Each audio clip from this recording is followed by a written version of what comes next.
Hi everyone, welcome back to another video from Gaming Basics. In today's episode, I'm going to be showing you how to download Solitaire application on your iPhone. So without wasting much of our time, let's dive into the video.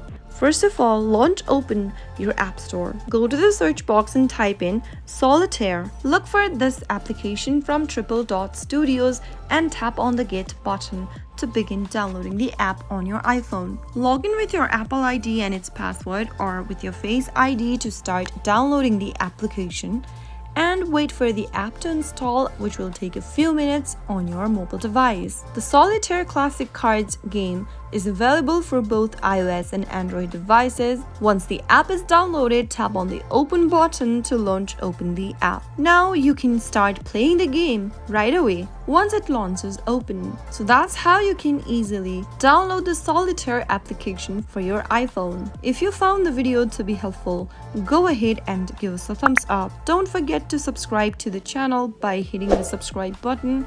Also press on the bell icon so that you will never miss another upcoming upload from us. I will see you again in the next video. Goodbye till then.